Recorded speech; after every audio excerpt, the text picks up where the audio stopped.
Hey all, Peyton Marine here with another matter of fact.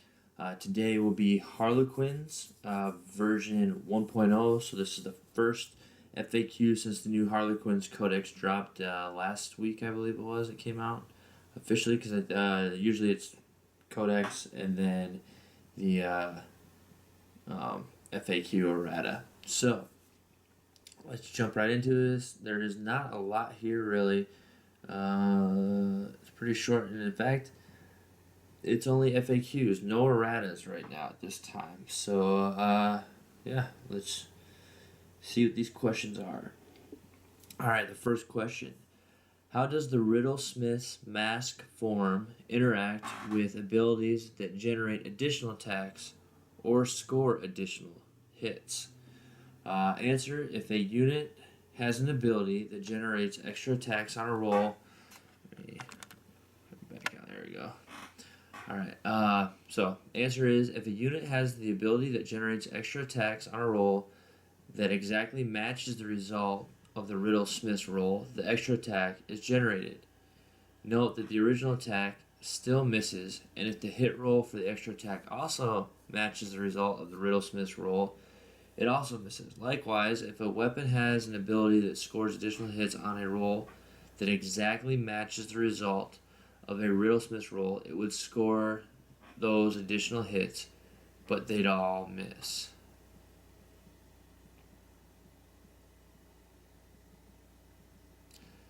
Alright, so how does the Riddlesmask mask form interact with abilities that generate additional attacks or score? Apparently, so the way I'm understanding this is if your roll for whatever the other thing is that generates additional attacks is the same, if the unit has the ability that generates extra attacks on a roll that exactly matches the result of the Riddlesmask roll, the extra attack is generated. Alright, so we got that. Note that the original attack still misses, and if the hit roll for the extra attack also matches the result of the Riddlesmask roll, it also misses. So, I don't know. That whole scenario seems really confusing. I don't know what that cleared up for the individual. I do not have the Harlequins Codex. I have a buddy that plays Harlequins, but he is about 6 hours south of me right now, and he's also fairly new to 40K. So I don't really know if he'd be able to clarify this. But yeah, so if you do, please leave a comment, message in the section below, because I'm not really sure what they're trying to clear up here, because the answer is just as confusing to me. So let's continue on. The next question.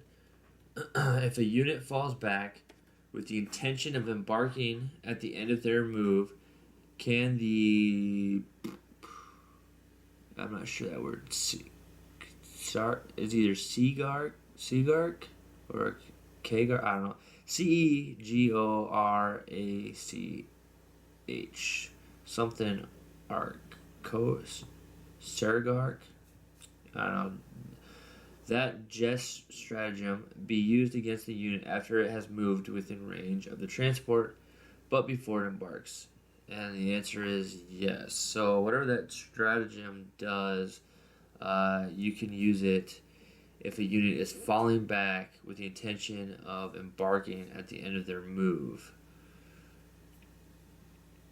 So you can use it.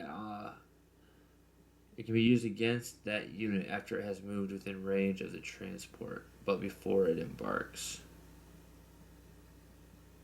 Okay, so this is referring to a unit, so an enemy unit specifically is falling back, and their intention is to get into a transport at the end of their move.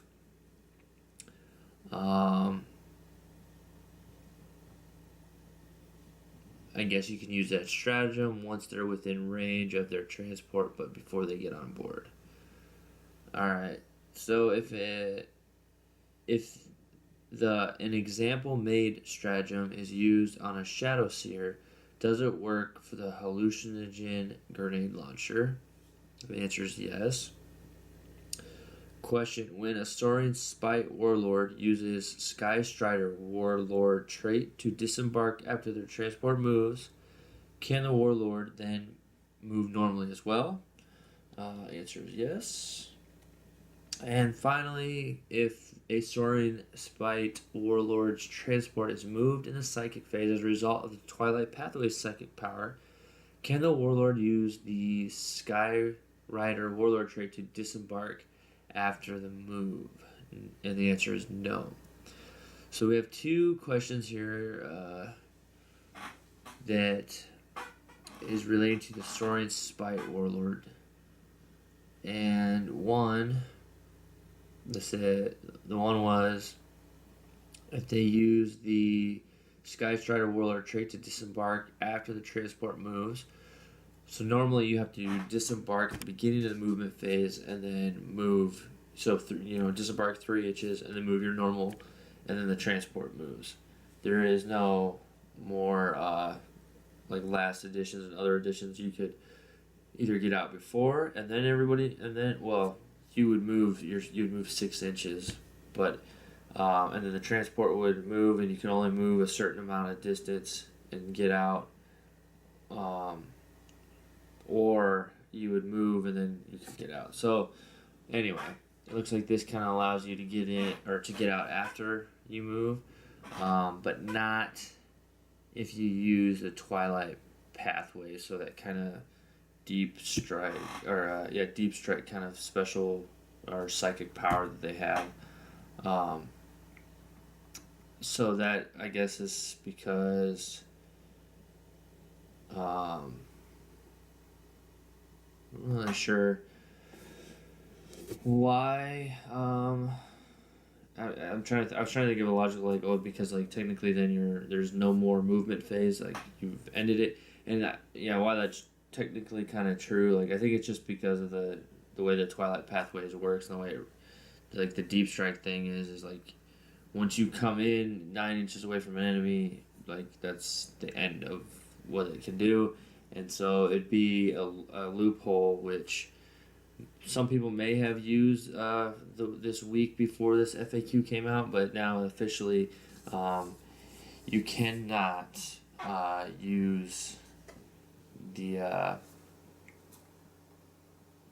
that Warlord trait to disembark after using Twilight Pathways. So I feel like Harlequins are pretty quick anyway. They're pretty fast to get up the board, and so this is just one little speed bump to try to avoid a little bit of a loophole, or if you will, or an exploitation of the rules.